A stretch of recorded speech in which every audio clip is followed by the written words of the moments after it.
All right, it looks like we're live. I hope you guys can bear with me while I try to figure this out. I am still learning.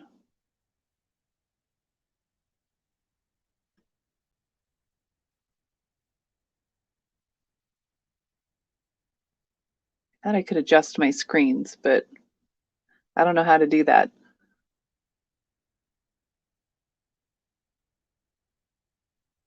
Oh, okay. That's the problem. There we go. All right.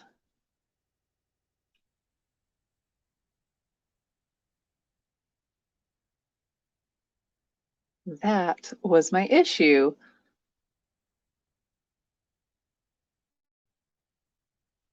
That's not working. I'm a newbie. Can you guys tell?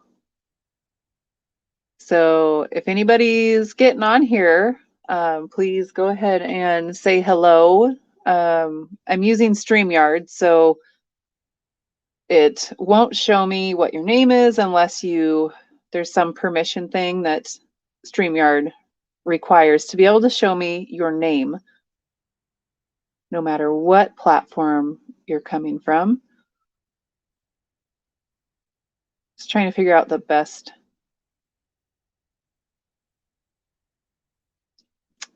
view here.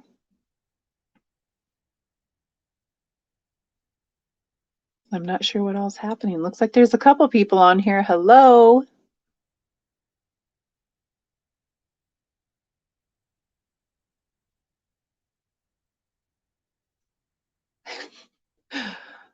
I'm so sorry. I'm a newbie.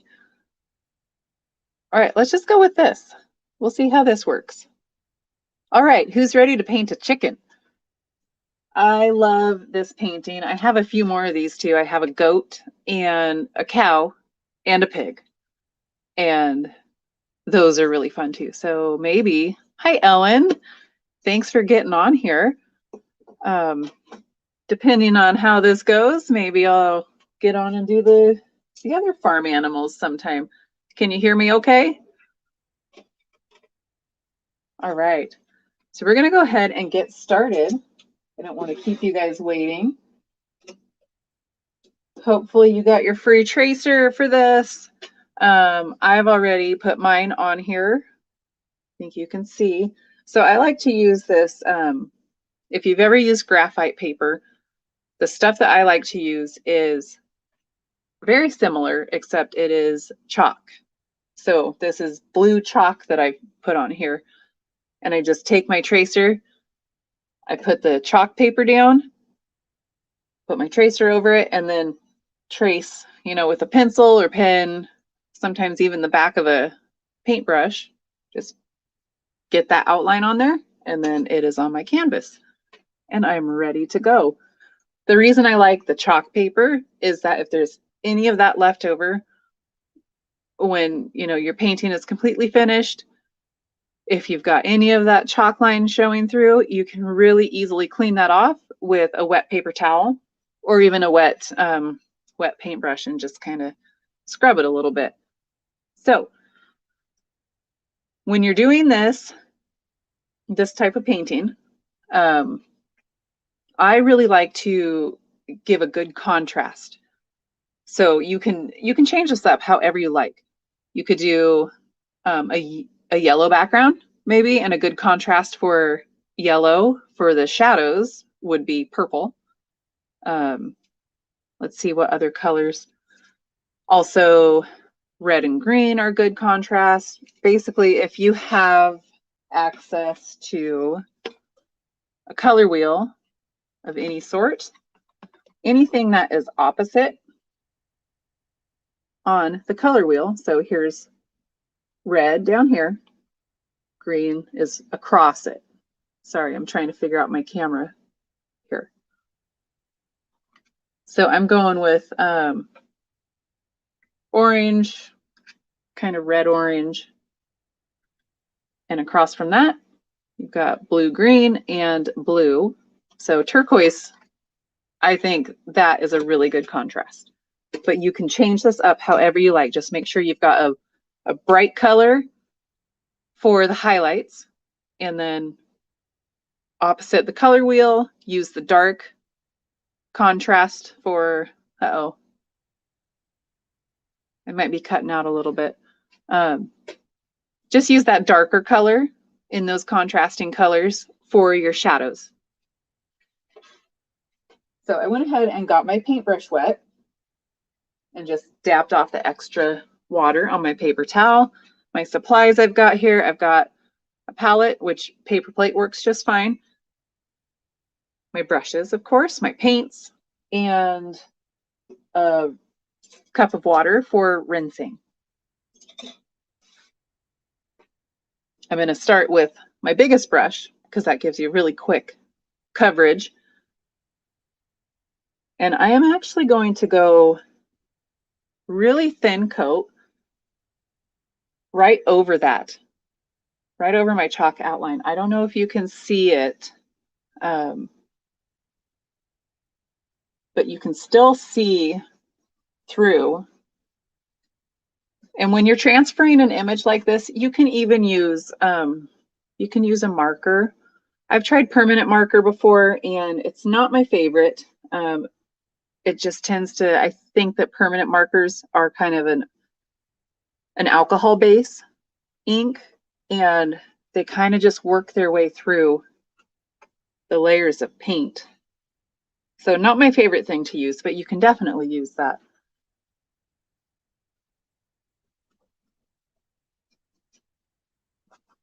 So I'm just gonna cover my entire canvas with my contrast color, keeping it pretty thin.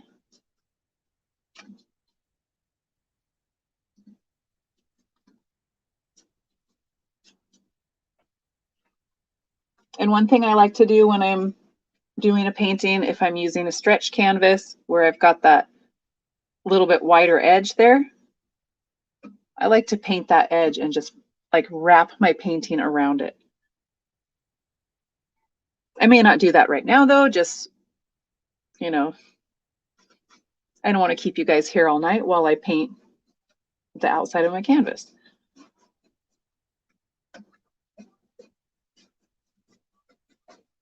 And you might hear my family a little bit. I'm not too far from the living room, so might hear a little bit of that. If you need your paint a little thinner to be able to see your tracer on there, you can always thin it with a little bit of water, not too much. From my understanding, acrylic has I'm not really sure the technical terms of how you would say it, but there is a plastic characteristics to it, and the more water you add, the weaker that bond gets.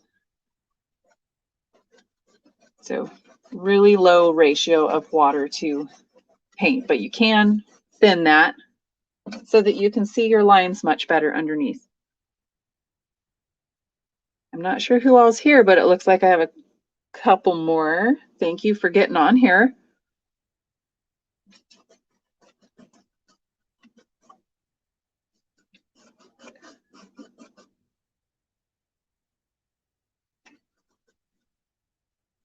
Even if you don't grant StreamYard permission to see your name, you can still say hello. It just won't tell me who you are. Not right now anyway. I can find out later. So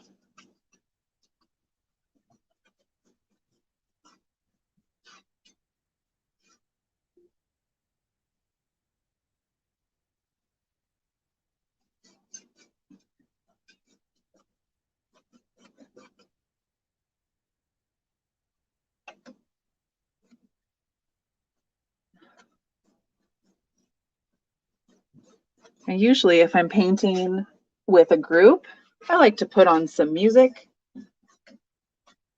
but I won't do that to you guys right now. I'll let you choose your own.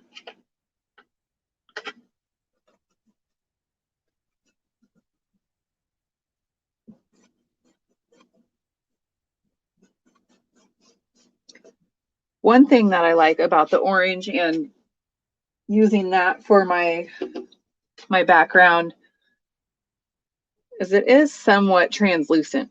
So other paint colors, if you choose something different for your background, may not show that tracer through as well. Sometimes I've painted this with a group before and I had somebody use green,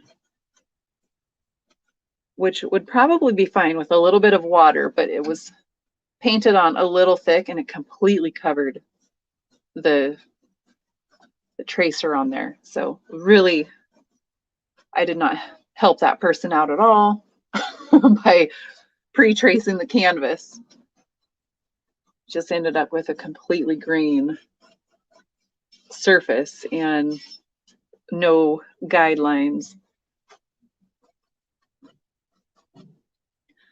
So I'm not going to worry too much about having really good coverage. Hi, Alan. Thanks for joining. I've got some kind of patchy bits here, and that's totally fine. I can come back later and, you know, put another coat on it, or you never know, you might like that patchy look.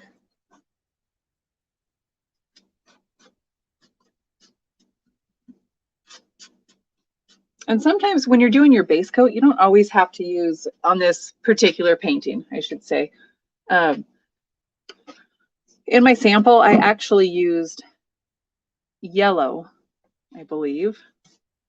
I painted this a little while ago, so I don't think you can really see it, but you can use a different color for your base coat. And then when you do have those little patchy areas, that color will kind of peek through a little bit and give it a neat look. So I'm going to go ahead and rinse my brush.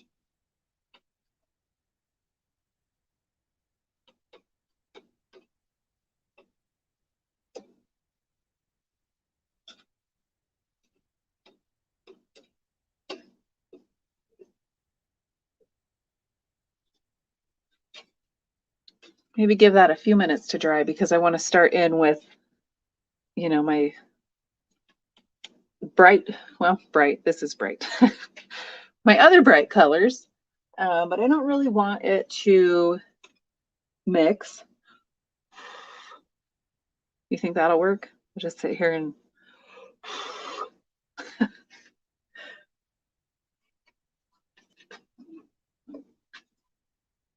how's everybody doing tonight?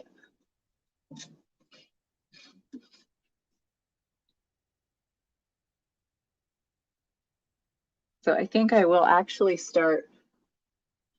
I probably look like a weirdo, but I'm checking to see how much shine I have on it. If it's still shiny, it's still wet. If it's still shiny. If it's shiny, it's still wet.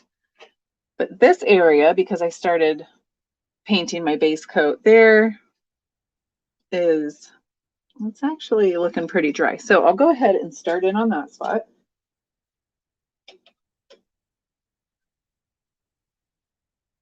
And I'm going to follow along with my sample and do a turquoise comb. That's a comb, right? I'm going to use this smaller flat brush. I want to say that's a 1/2 inch. I think it's a 1/2 inch flat brush.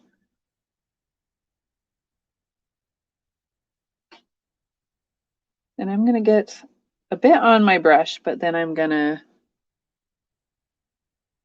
you know, kind of reshape it so I don't go in with a great big blob. I've got it kind of loaded up, but it's still got a good shape to it. And I'm just going to keep my brush strokes with the kind of the direction of the comb.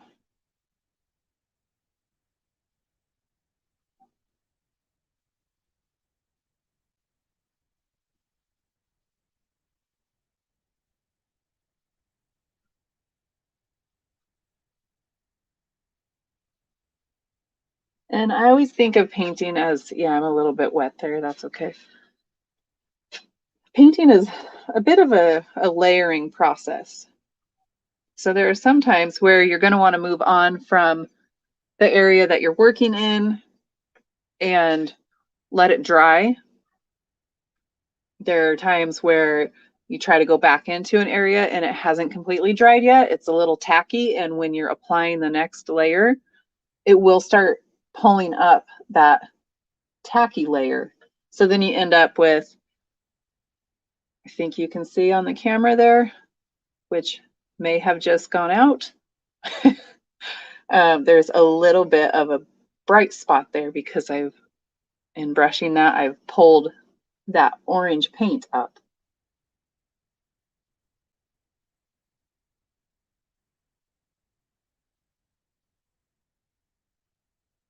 So a lot of times that first layer of paint is going to be, I just consider it a base coat. You're going to come back into it, and that first bit you put on, that's not your finished product.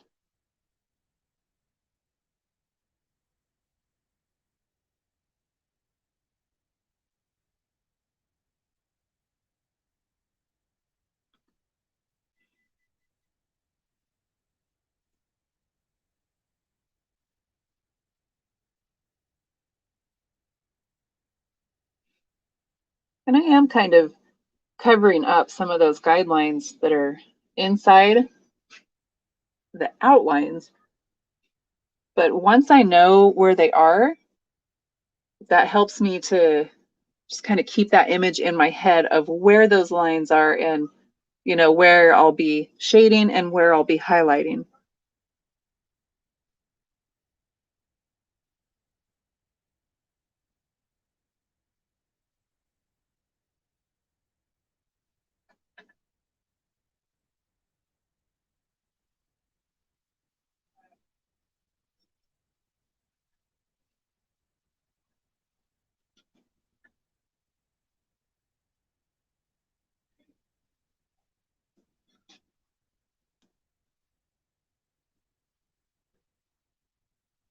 Let's see here.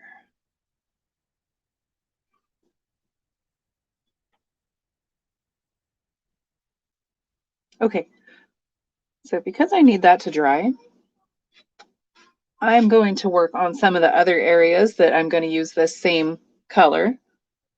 I don't know what those little rubbery parts on the chicken are down here. Pretty sure this is that a wattle? I don't know.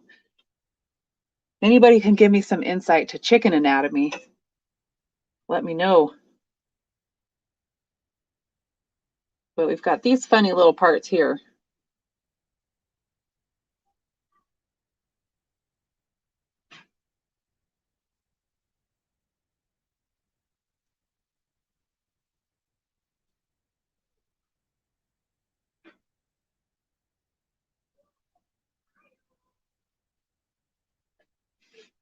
I will be right back. I'm going to mute this real quick.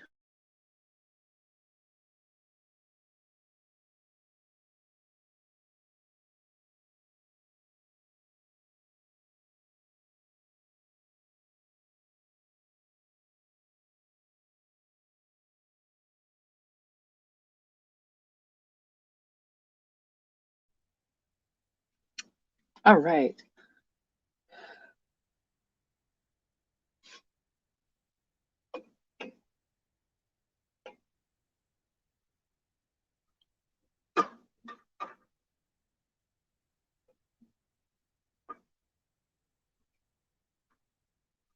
I think this size brush is probably the one I use the most.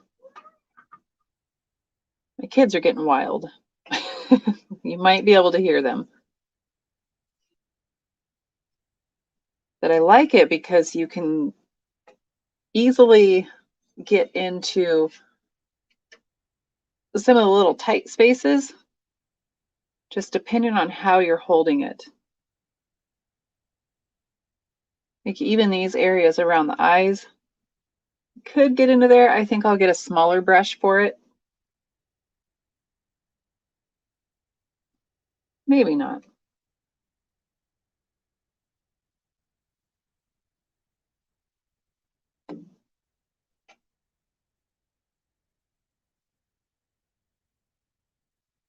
So is anybody painting along? I would love to know.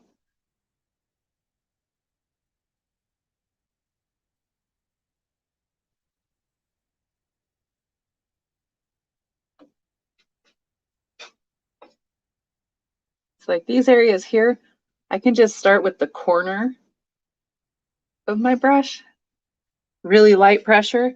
And as I pull down, I just apply a little more pressure and it gives me a wider brush stroke. I apologize if my camera keeps cutting out. Oh man.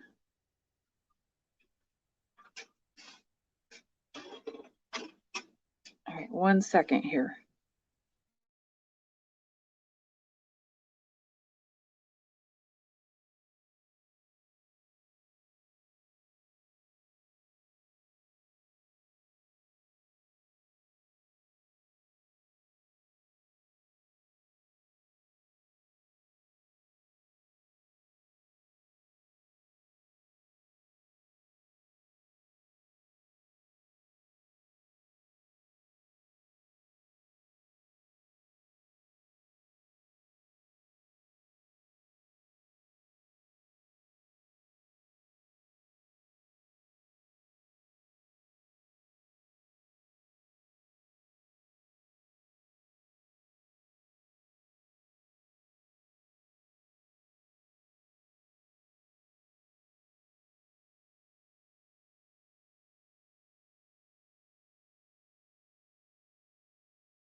Oh, right. Sorry about that.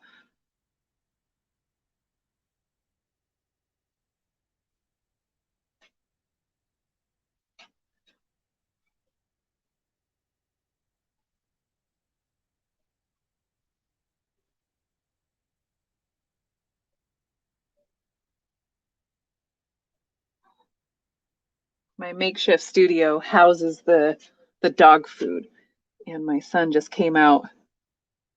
It's time to feed the dogs, and that can be a loud process. So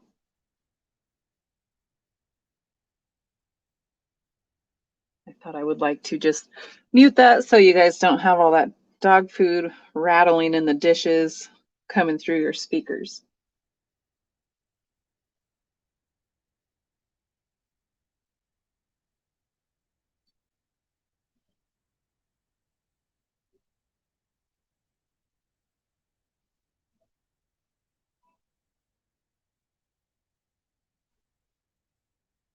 I really love these contrasting colors. I don't know what it is. It's just does something weird to my brain. I feel like that sounds weird, but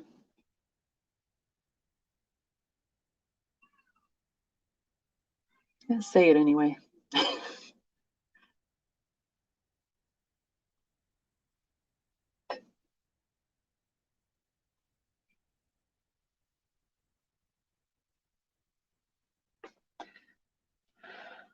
Okay, a few more spots.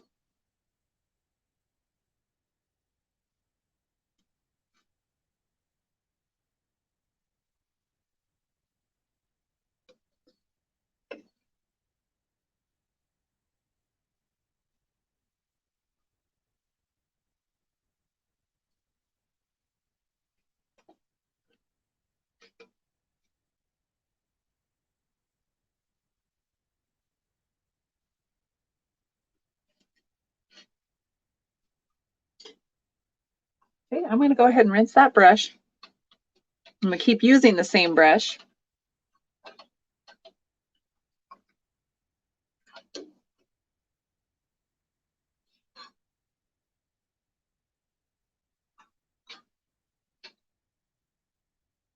I'm just going to let that sit for a little while. Let it dry. Oops, I need more colors on my palette.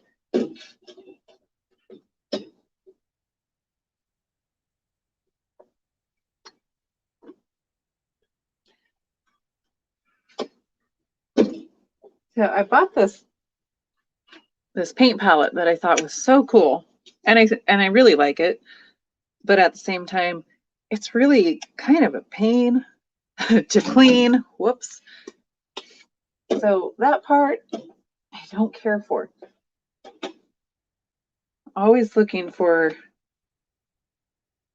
easier, not so much easier, but things that, well, I guess easier when it comes to paint parties, especially after a few hours of painting with everybody.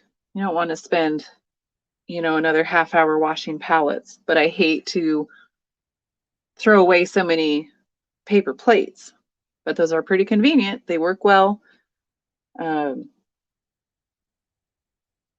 anybody out there knows of anything that is a little more reusable, a little quick to clean without generating a whole bunch of garbage, I would love to hear about it. This thing is pretty cool.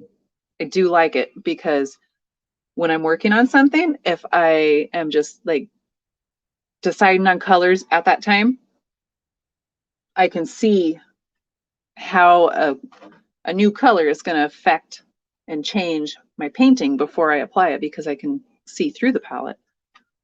So that's pretty neat, but the acrylic really likes to kind of bond to this, maybe because it's acrylic plastic. I don't know. Okay, so I'm using that same brush. I've got white paint. And I'm just gonna start getting into it.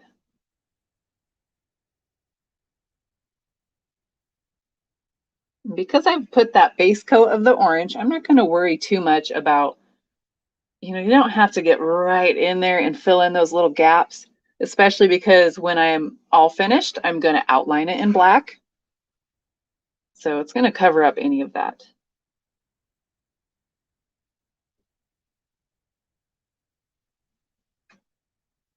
I'm starting with white, but I'm gonna go in without rinsing my brush. I'm gonna pick up some yellow.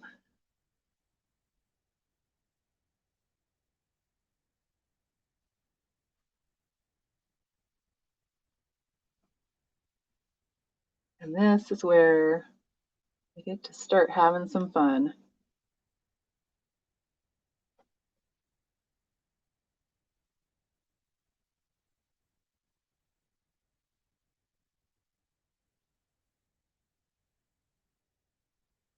And again, this is, really just kind of a base coat if you want it to be. If you want it to be the final coat, that's fine too. You can see some of that orange peeking through, and that just kind of adds to it.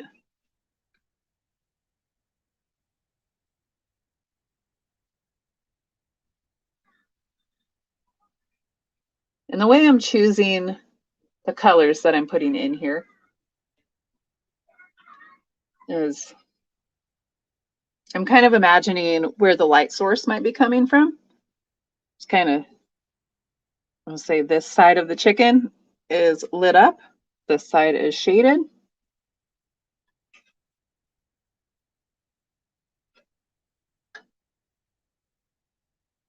So I'm going to put all of my lighter bright colors on the left side of the chicken.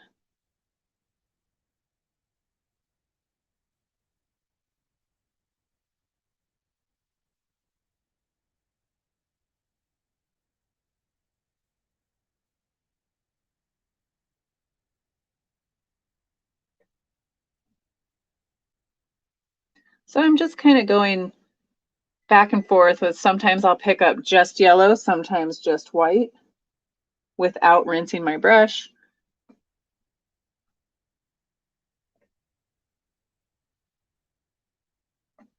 In the sample, we've got some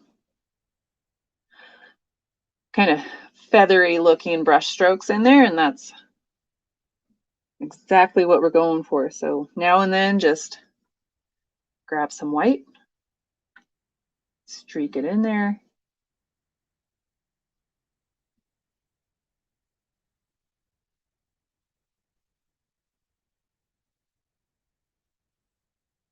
And grab some yellow.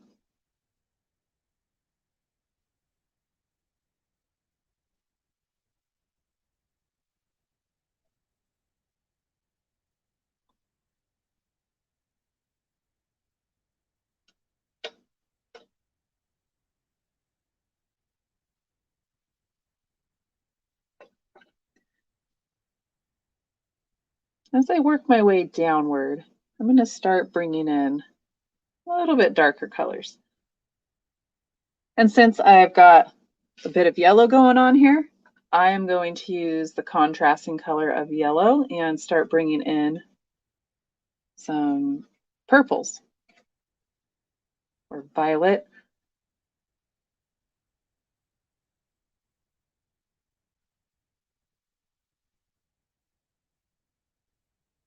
And using that as shading.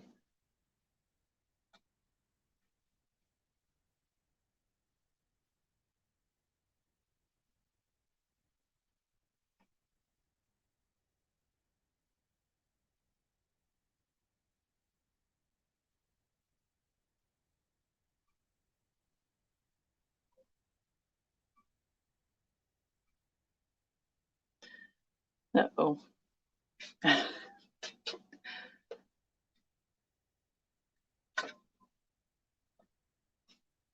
Checking for comments. If anybody's got any questions or anything, please drop them in there.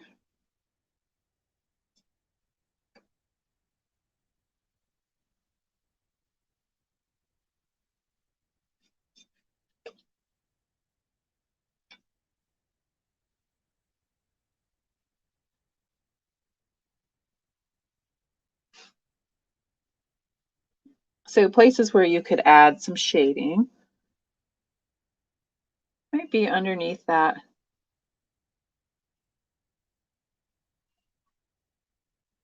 What's that called? Who knows? Somebody out there knows what this part is called.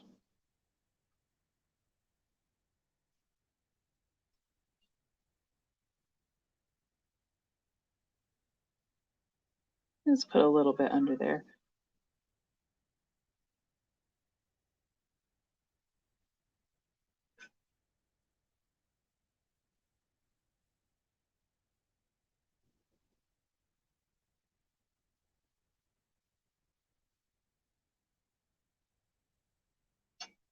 So when I'm doing this, especially going back over some of the paint that I've already laid down, I don't have a whole lot of paint on my brush. I have it having trouble with where my camera is. It is not loaded up. It's got a bit on there, so I have plenty to push around on the canvas, but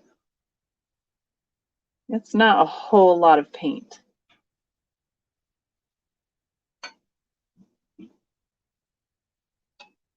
I'm gonna kind of start the shading in between that. I'm pretty sure these are wattles.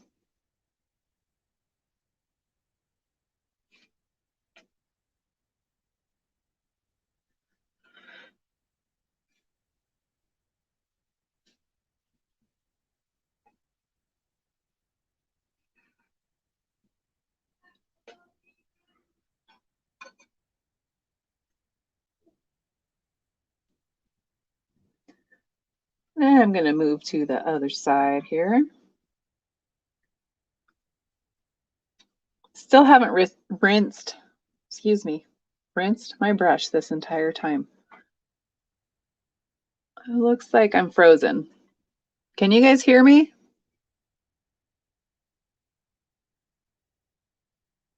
Oh boy.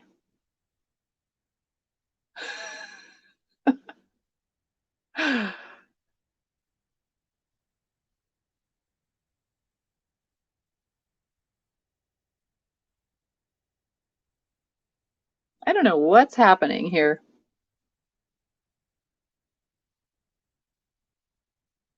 You can still hear me. Can you see me okay? I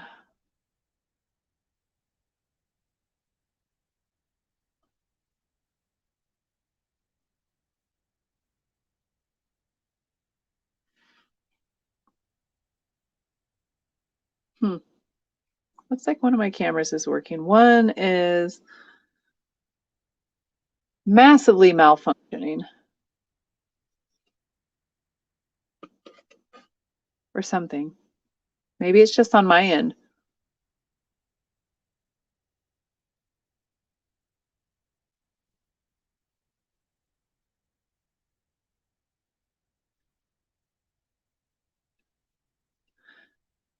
Yeah.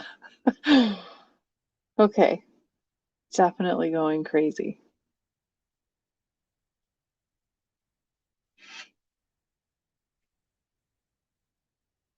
How is it now? Is it just the one camera? Because maybe I'll just stick with that.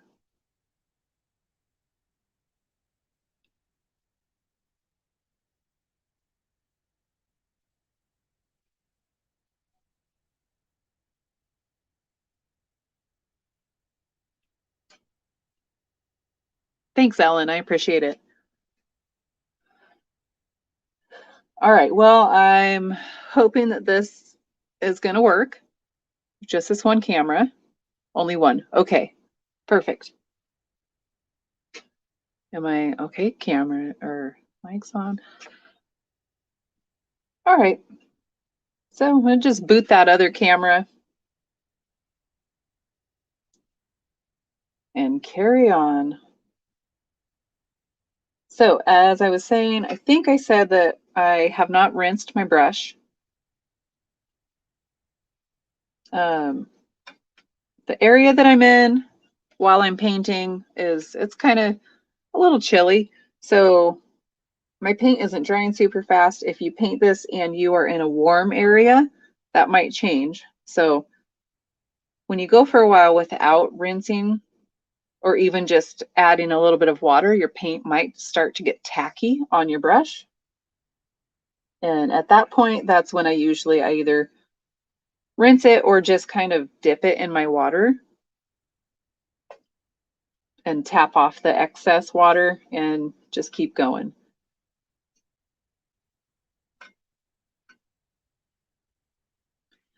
All right, so in this area here, I'm still adding some of that yellow.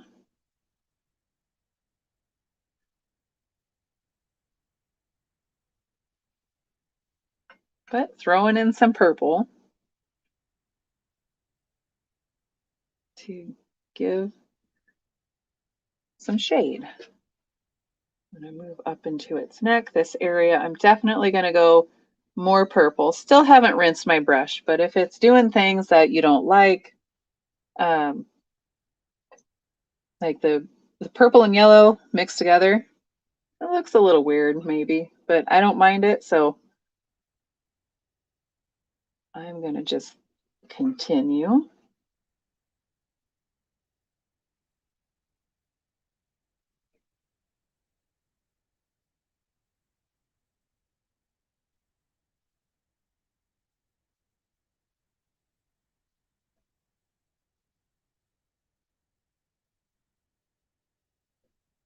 So really just imagining where my shady parts are.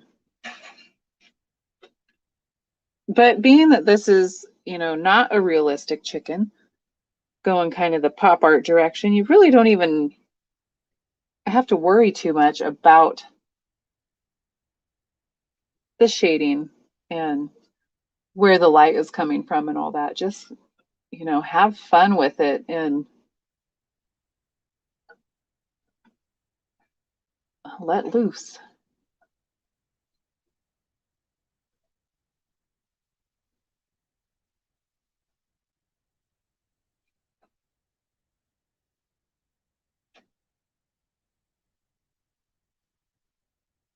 So a lot of these areas, I'm keeping my brush strokes pretty short because that can kind of suggest some texture of the short feathers that a chicken would have in its face.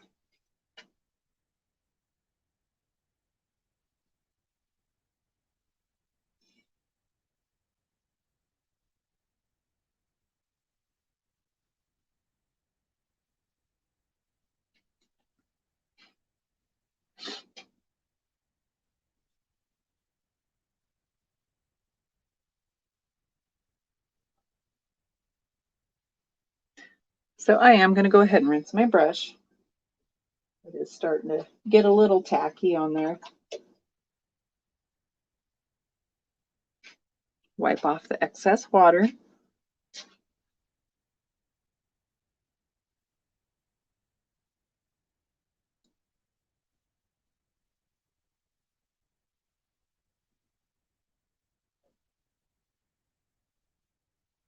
Come back in with white and yellow. Just add a little brightness to that area.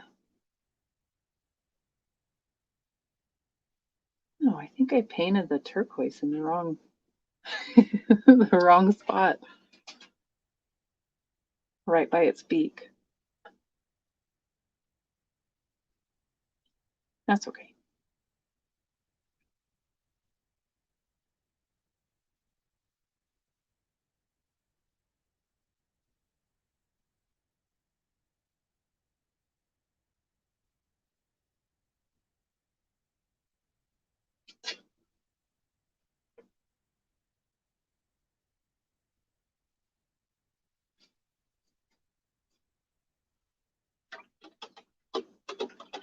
Right, rinsing that brush.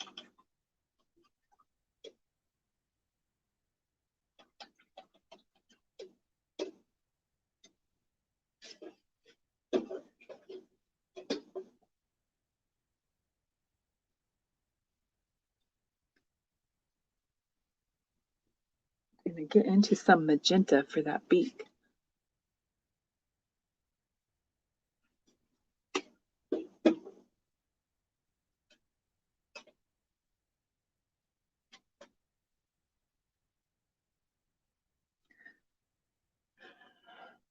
I'm going for the same brush. It's my favorite. If you want something smaller, you can go for, of course, a smaller one of these flat brushes if you have one. Or even, I really like these, where am I going? These round brushes. Give you a good point.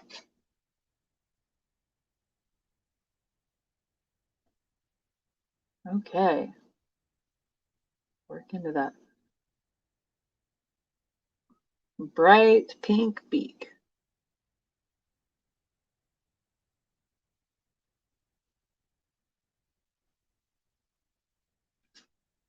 Which doesn't look much different from the orange. The pink can be pretty translucent as well.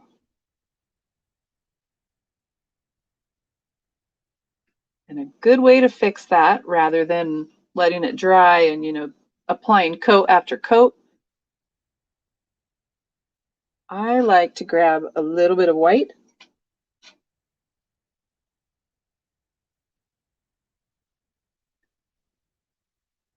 and that really helps the opacity.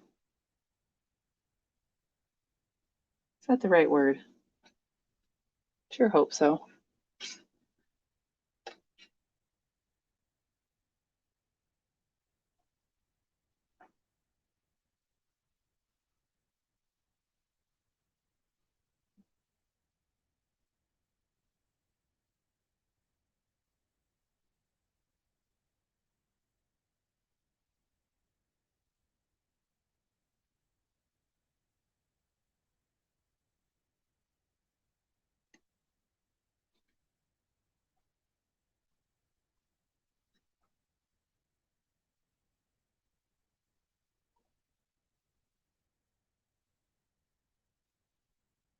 So if anybody has printed out their tracer, something that I like about those is you can just, if you feel like it, just color them in right there on the paper.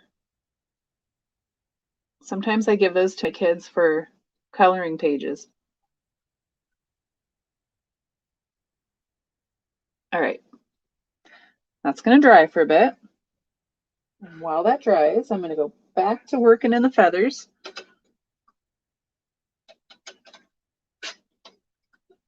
It's really weird because the camera that got all bugged out is the one on my laptop.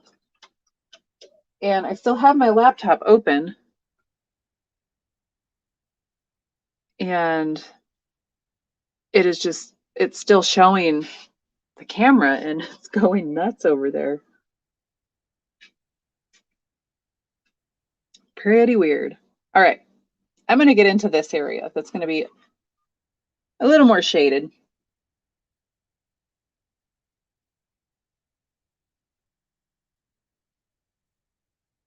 But I tend to always like to put down a little bit of white first.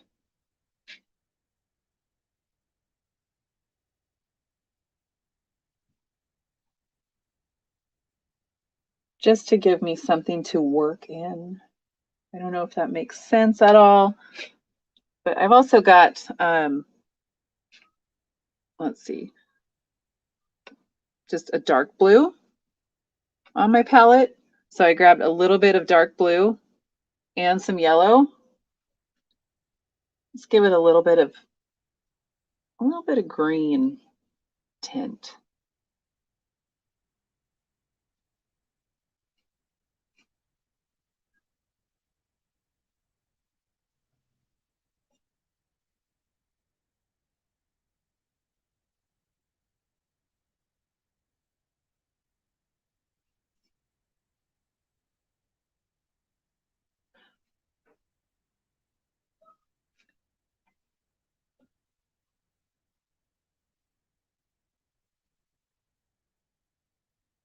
I feel like this painting really is kind of quick, but I'm talking so much. It's not quite as quick as I thought it would be.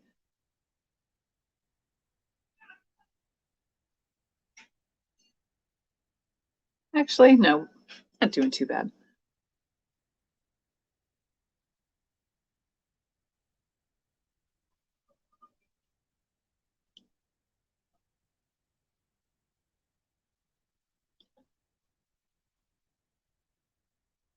Of course, I always think I'm going to be quicker with painting than I actually am. Think, oh, this will be quick. I'll just get in there and do it real fast. I'm talking like painting samples for when I have a paint party coming up. I always paint a sample so I know the steps so I don't misguide the painters. And I always think, oh, this should just take me, I don't know, take me an hour and a half. I'll be done. No, I'm a much slower worker than that.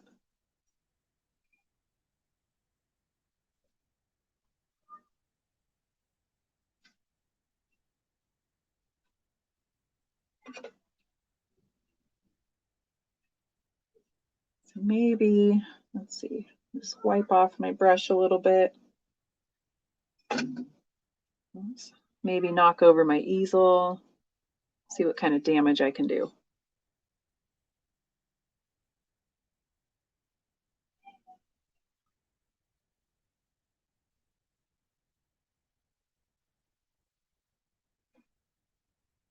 Going in with some more violet over here.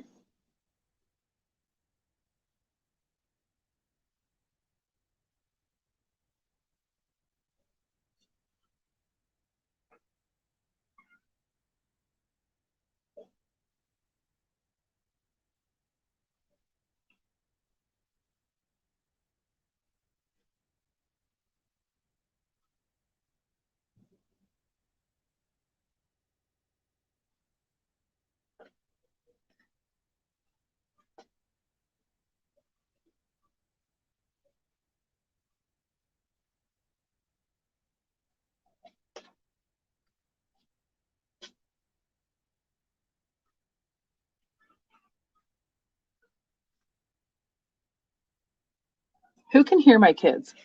Anybody hear my kids? I would love to know what the mic is picking up on here.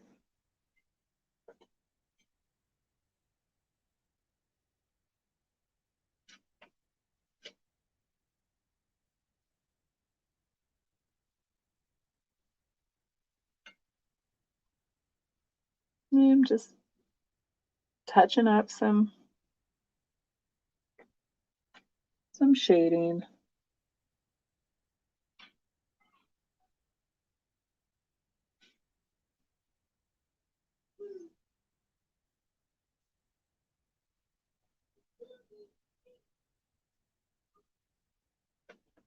That may need to dry some more in there.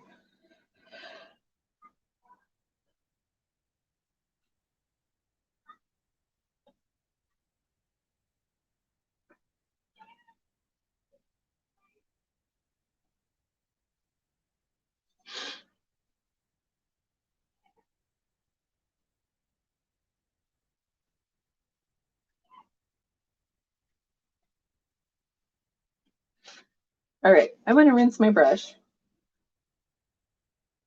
First, I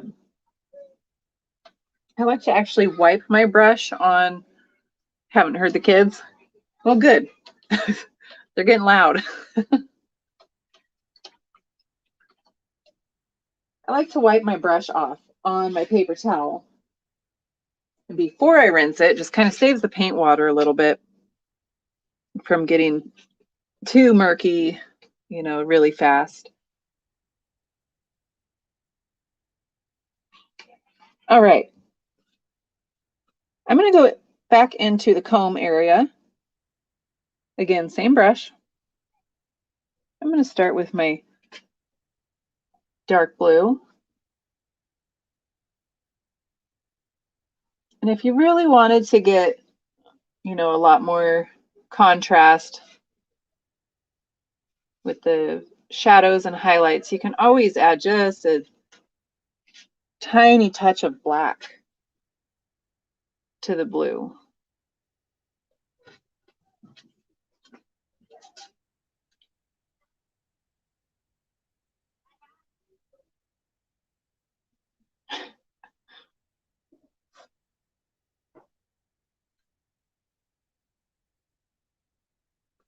Which I haven't done that yet, but it's something that you can do.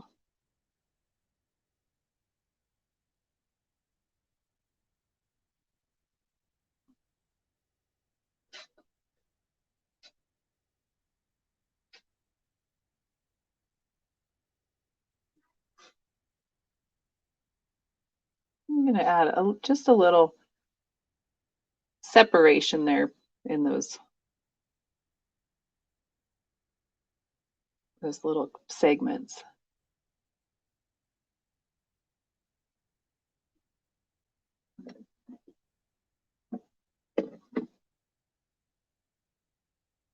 And maybe just a little tiny bit of purple on the corner of my brush. Maybe a little streak of purple in there.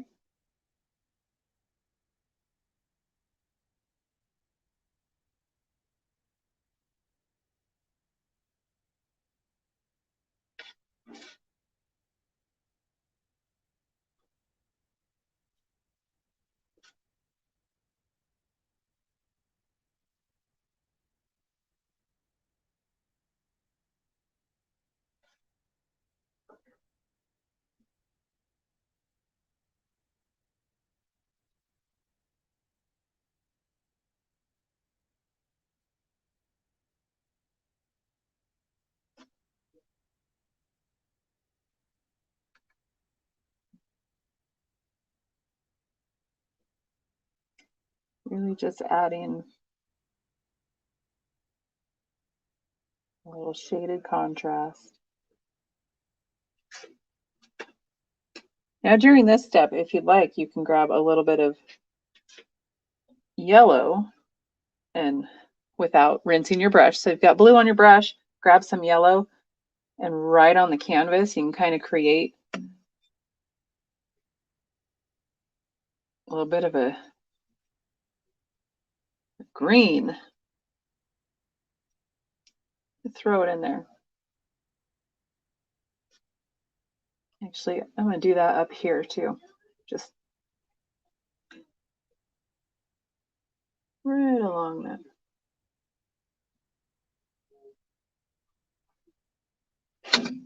Whoops.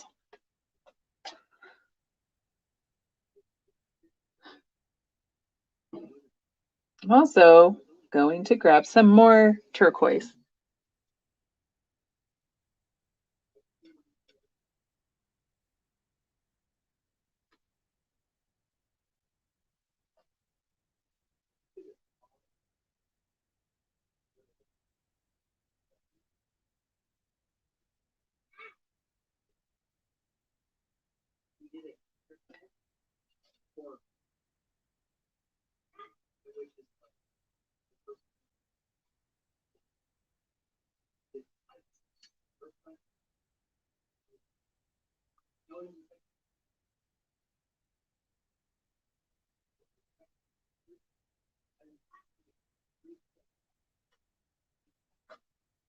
More turquoise.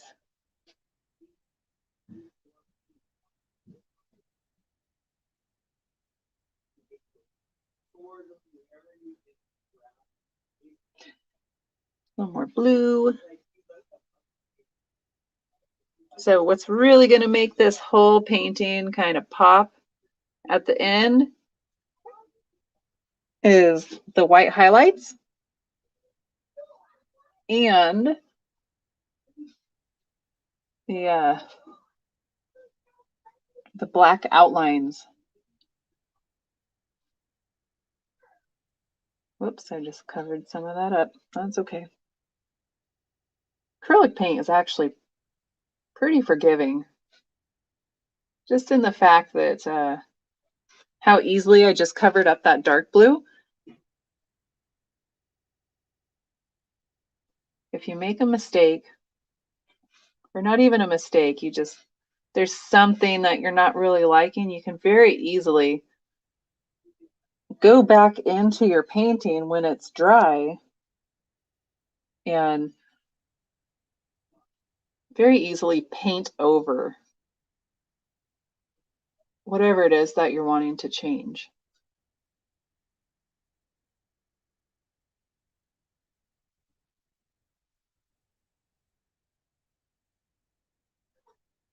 My one camera is still spazzing out over there. That's bizarre. My connection is not great in my makeshift studio. On my phone, it's okay because I'm using using my cell service. But apparently it's not good enough for my laptop.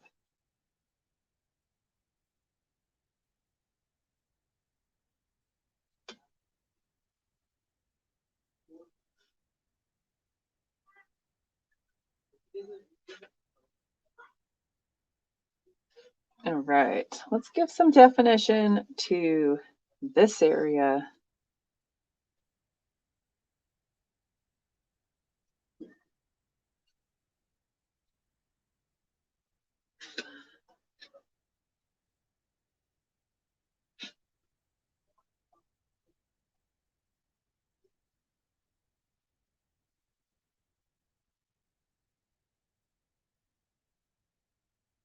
So for these areas, I'm just kind of sticking with the dark blue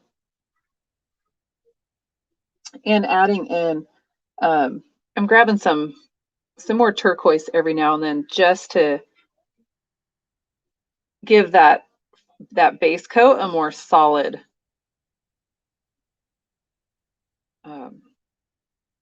sorry, anybody's brain ever just like stop working in the middle of your talking? Because that's what mine keeps doing.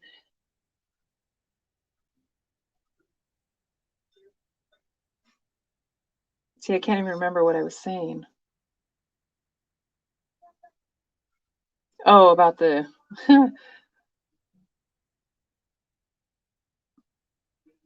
giving that turquoise base coat a more solid finish.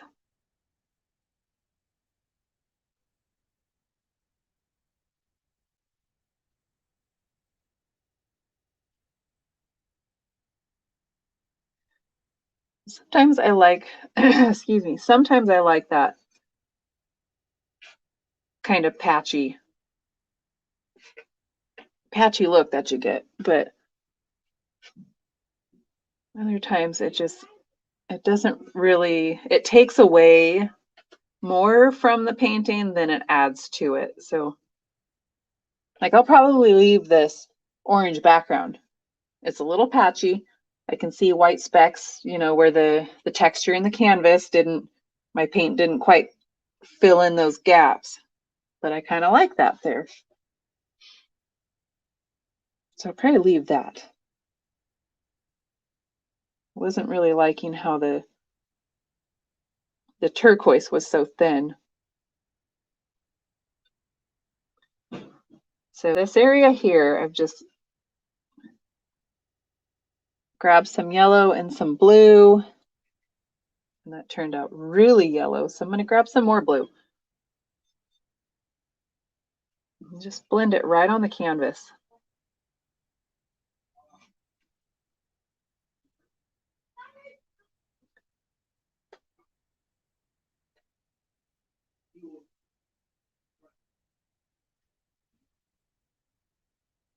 I think I'll mix some, let me mix some green on my palette.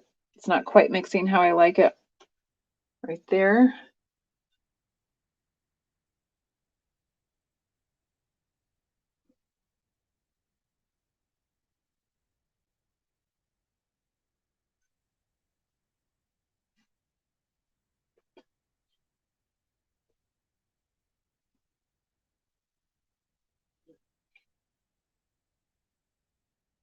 I'm going to give this some a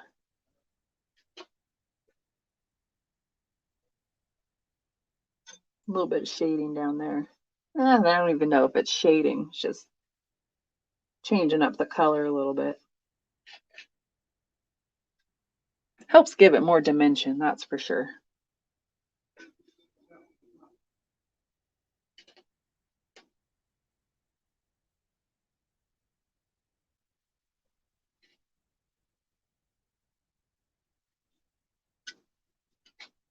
All right, I'm going to go ahead and rinse my brush after I wipe it off.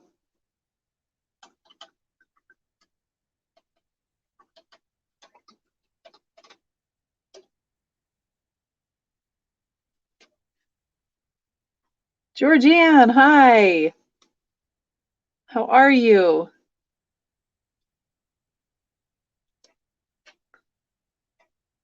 Thank you for joining.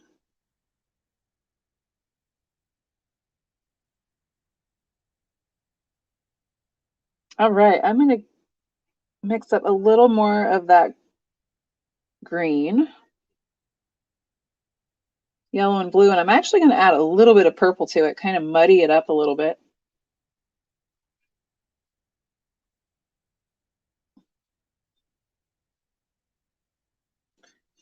Just add a little more to this area.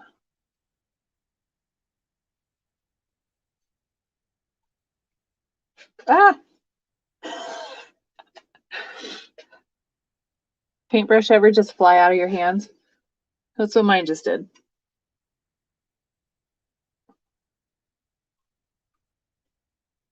Okay. Let's define this area a little bit.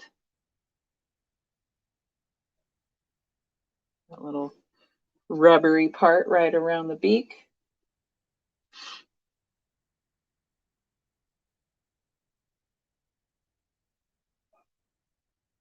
Touch it up with a little more turquoise. I'll do the same in this area. I'm just using the corner of my brush. I'm just getting a little bit of the turquoise here.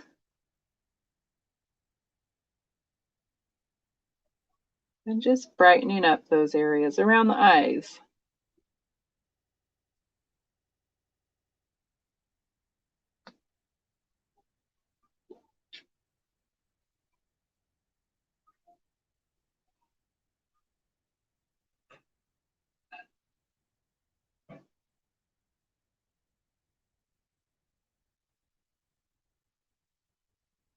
Okay, I think that's looking pretty good.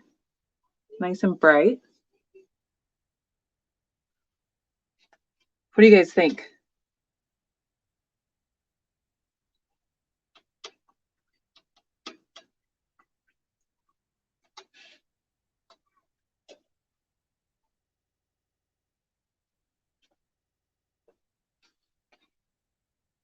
Let's see here.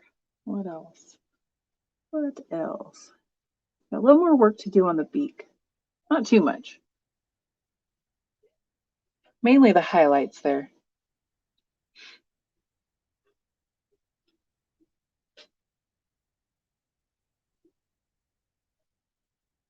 I think I will grab a little more of that green I mixed up and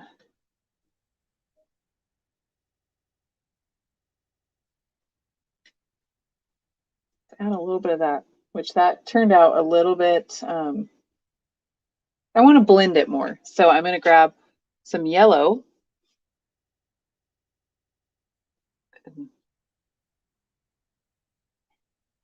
Just kind of get it a little more streaky.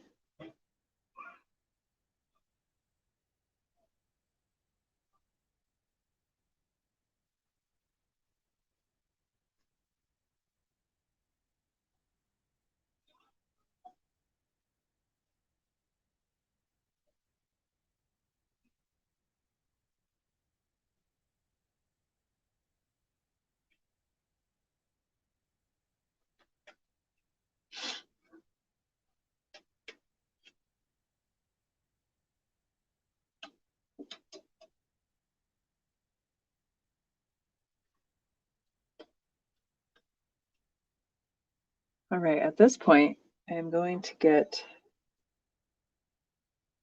a little bit of white on that same brush. I went ahead and rinsed it out.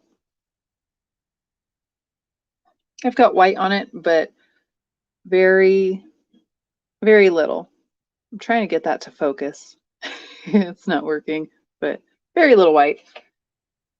So I can put some, just the start of my highlights.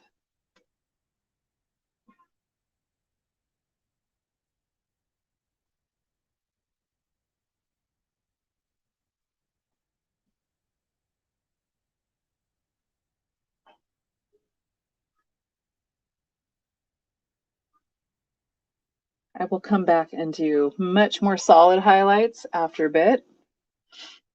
Not too long from now, getting close to being done.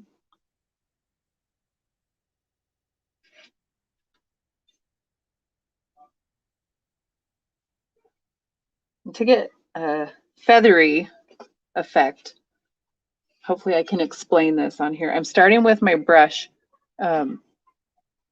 broadside, and as I pull it up,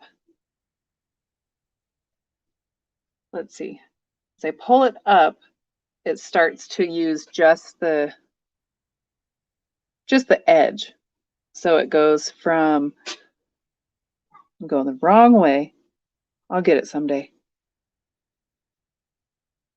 Like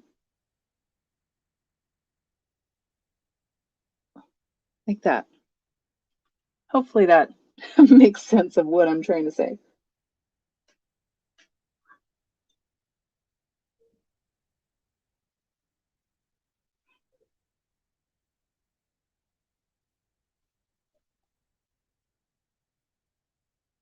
Just doing that in a few places.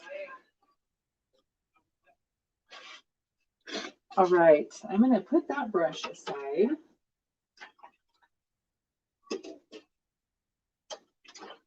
I'm going to get my next brush, get it a little bit wet, dab off the excess water, and I am using, I don't know the size of this, that doesn't help, maybe an 6 or 8 brown brush.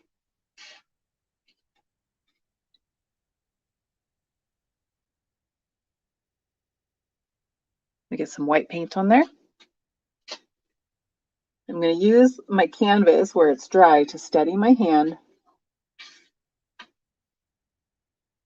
I feel like I could have this in a better spot where it'd be easier to see, but I better leave things alone. So I'm going to go into the whites of the eyes.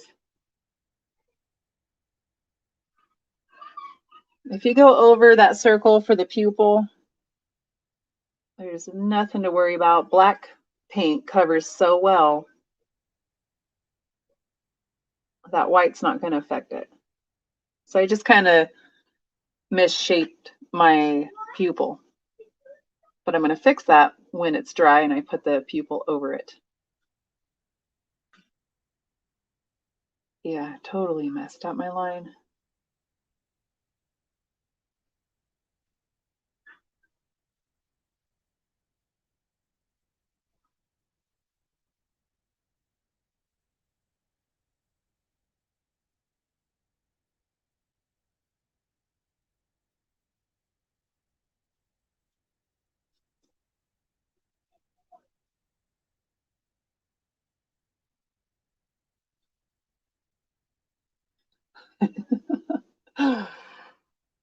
Even with a tracer on there, I'm pretty sure the eyes are going to end up completely different sizes. Totally wigged out chicken. Okay, while that dries, I'm going to stick with the same brush, white paint. Start adding in some highlights. So I want to go ahead and make the comb a little bit shiny.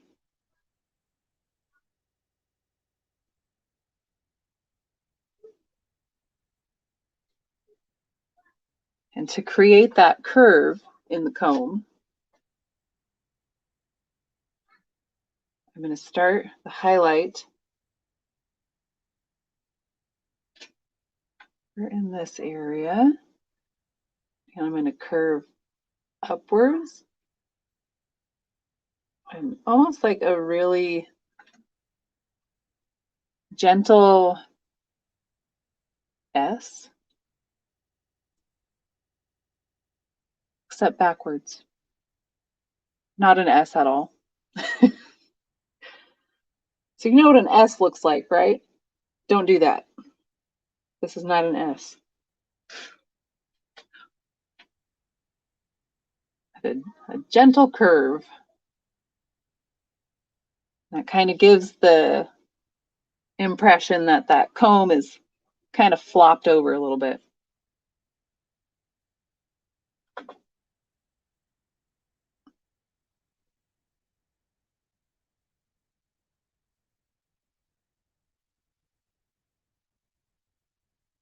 All right, give some highlights to this little skin around the eyes. Oh, that spot's still wet.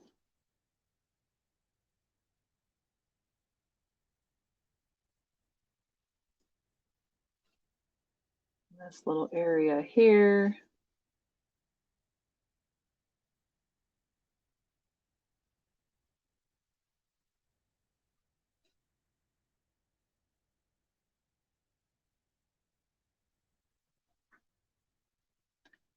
Also on the beak,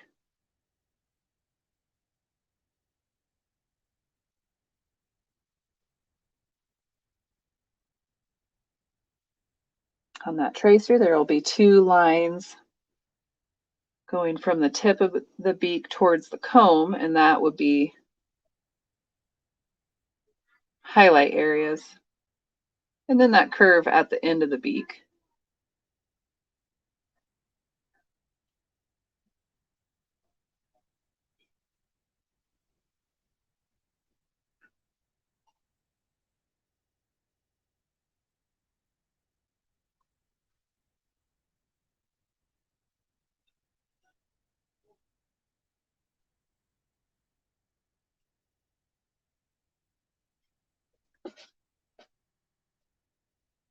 You just want to go through and give a highlight to all of those.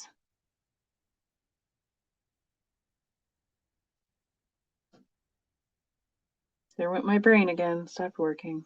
I just want to call them the rubbery parts of the chicken.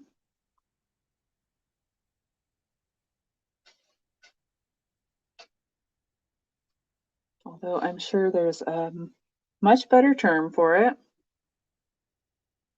Rubbery skin.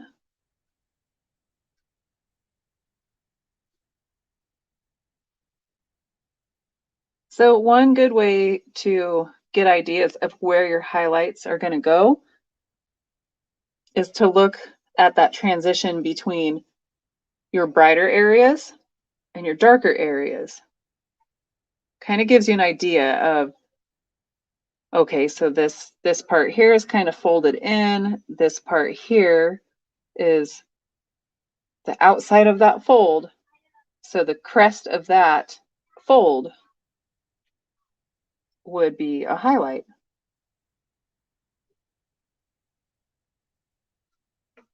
Again, this is a fun and funky pop art chicken, so you don't even have to go realistic at all. Clearly, it's not a realistic chicken.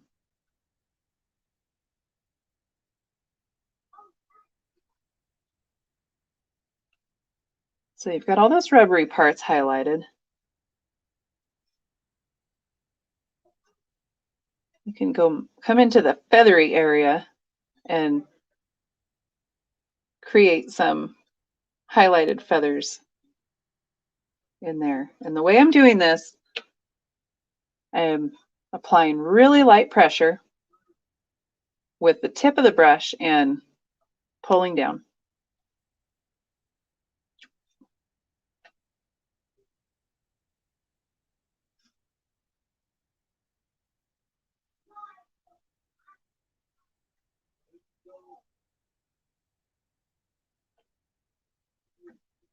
A little bit over in this area.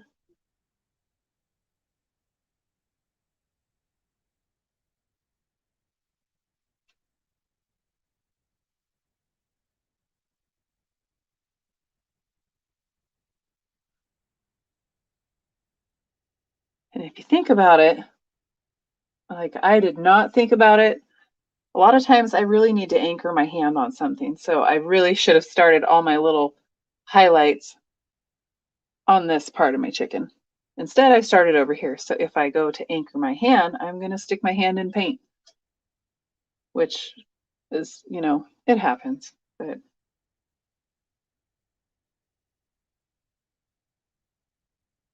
you don't always want a big smudge from dragging my hand through my painting.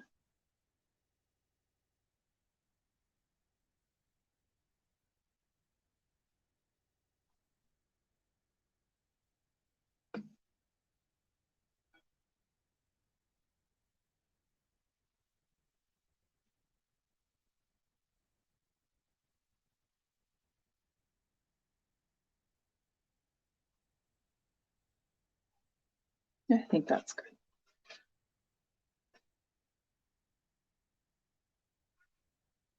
Let's go ahead and rinse that.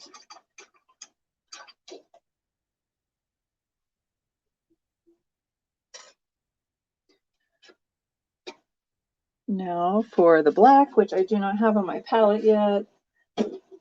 Get some of that.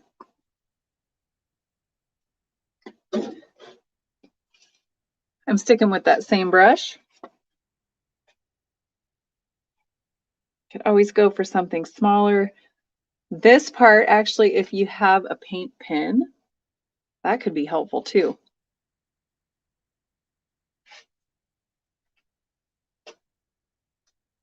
I'm going to anchor my hand and I'm just going to outline.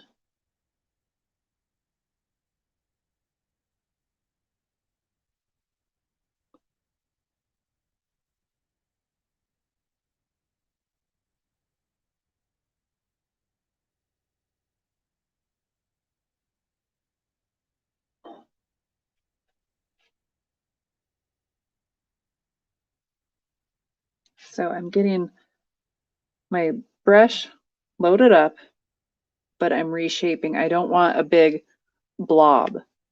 I want a nice point.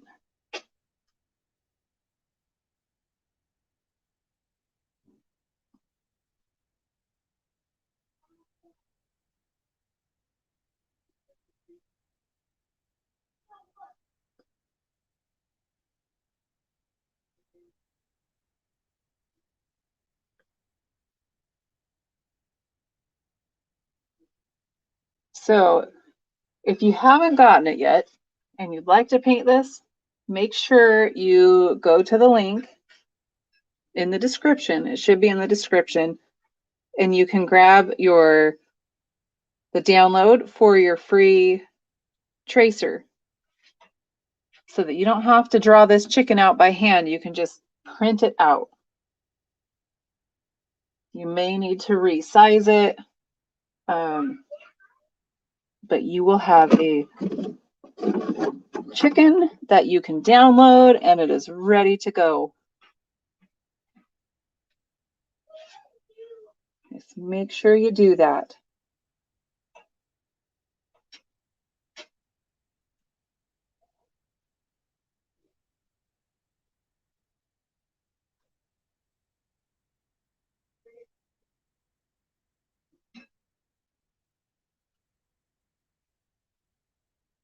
Also, I just figured out something kind of neat.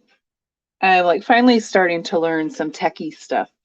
I'm not great at it, not at all, but I'm learning. And if you want to opt into my email list to find out about, if you're local to my area, you'll find out about public in-person events that I have going on. I'm also going to be starting to do more of this type of thing online. So that doesn't matter what area you're in, you'll find out about those things as well. And maybe some little freebies every now and then. So that, if you want to opt in to my email list through text, you can do it right from your phone, super easy. You text all one word, art and soul, to 42828.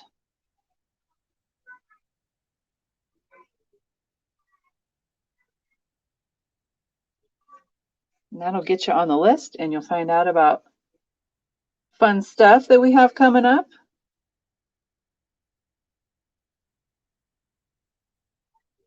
I'm working on new designs and always working on more public events.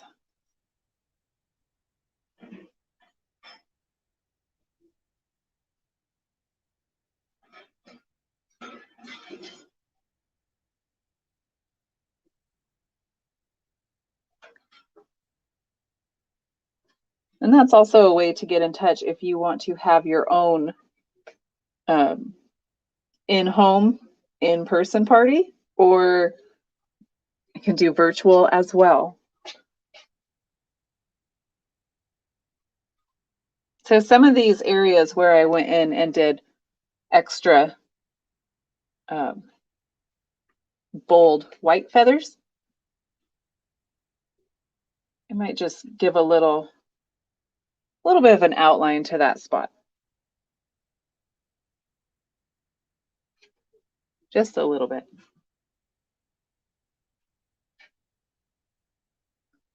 And this time I'm trying to be a little smarter about where I've put my hand, not where I've put my hand, where I'm going to put my hand, compared to where I'm putting my paint. So I will do the skin around the eyes.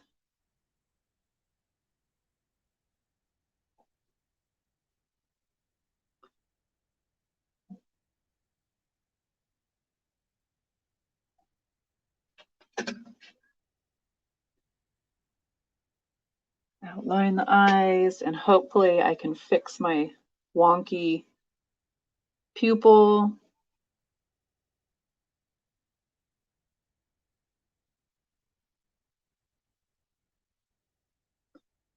If not, this is a funky chicken, so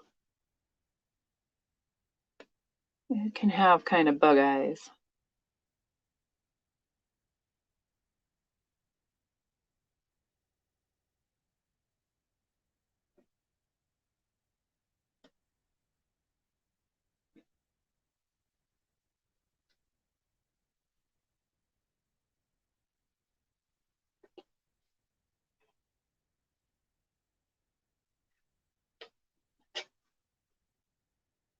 I know I'm not in this area yet. Might still need to put my hand there, but I want that pupil to dry so I can put that white dot in it. Yeah, this is what's happening. What is going on?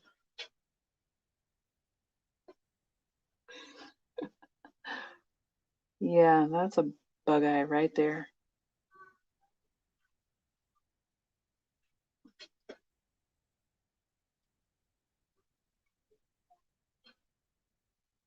I might be able to fix that still. Anybody see that?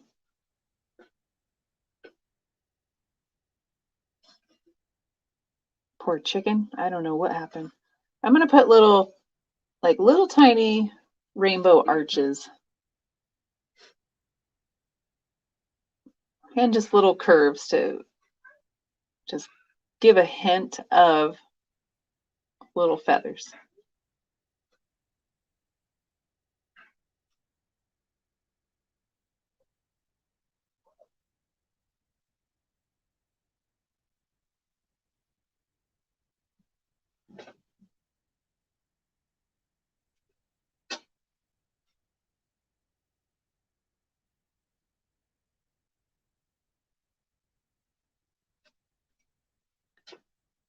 Line here. I keep moving this. My easel is very lightweight, so sometimes I put just a little bit of pressure on it from resting my hand and it moves. I move it away from me.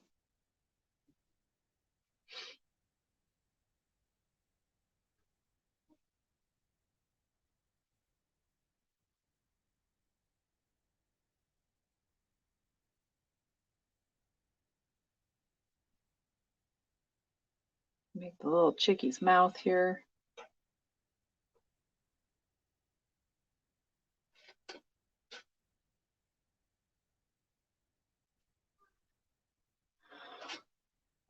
So this part is essentially, well, I was going to say the last step. This is the last big step.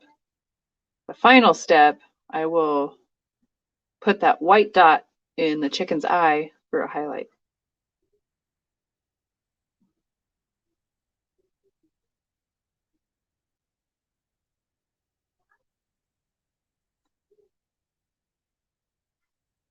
And you can always go back and put another coat of your background if you like.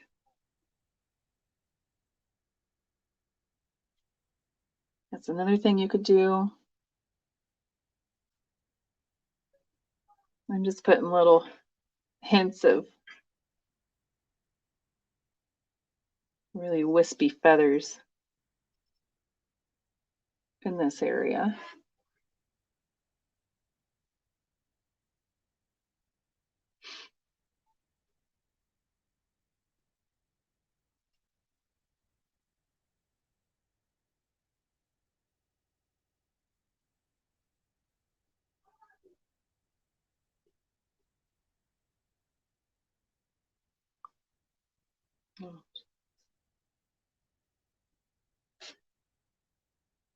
Right. That there.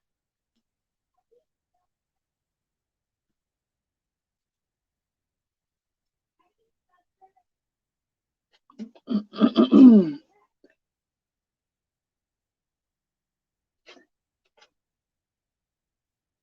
going to put just a little streak in there.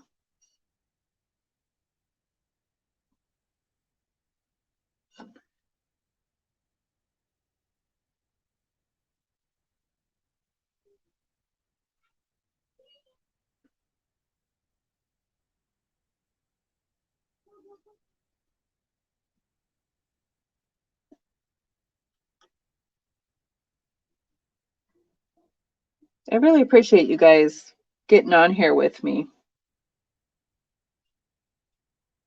and saying hello when you come on. It's nice to know that I'm not completely talking to myself.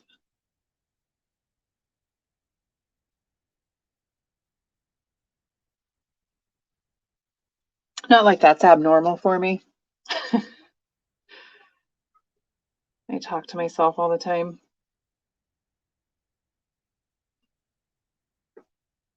And if anybody's going to come back to this later and create their own, paint their own pop art chicken, I would love to see it.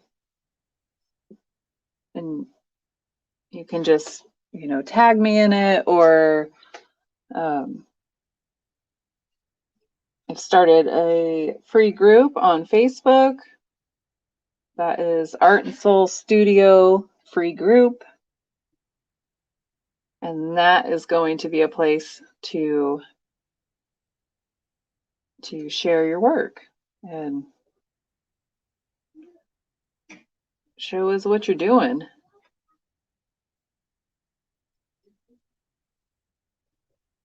Or you can always just email it too.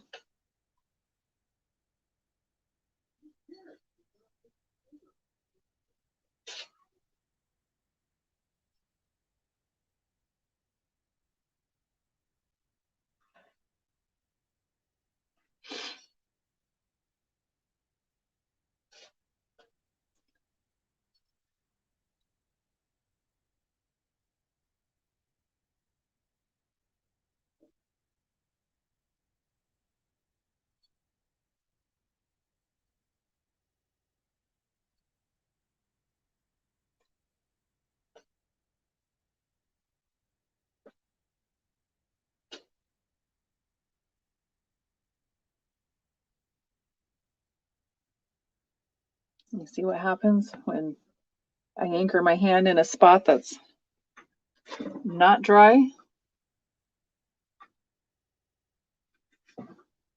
I end up making a mess.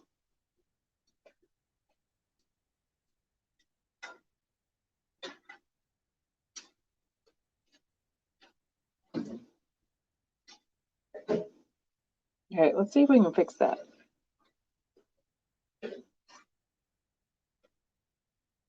Crazy eye there.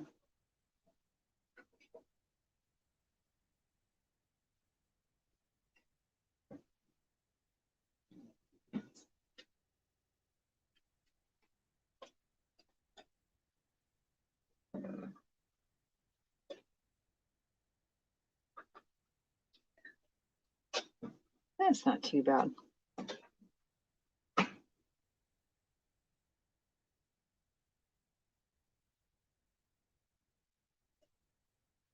It's a little better. It still is a little crazy, but it's a chicken.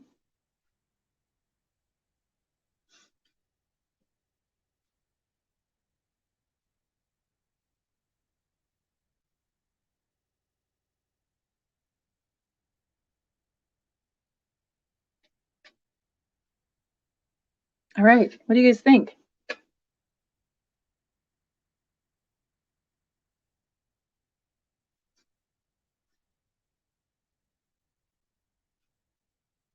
I'm just going to put a few last little hints of feathers here. So some of these I'm doing the little, like I said, little tiny rainbow arches, and others I'm just kind of, I don't know, just do a little line there.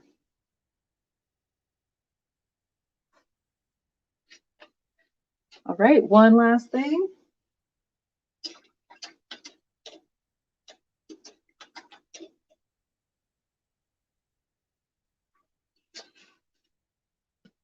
Rinse my brush using the same one. Dab of white. And right, that chicken some life in its eyes. All right. So that is how you paint my version of a pop art chicken.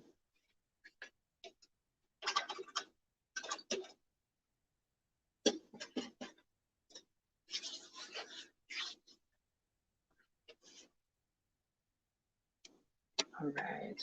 So since my other camera is no longer functioning, it is still going nutso over there.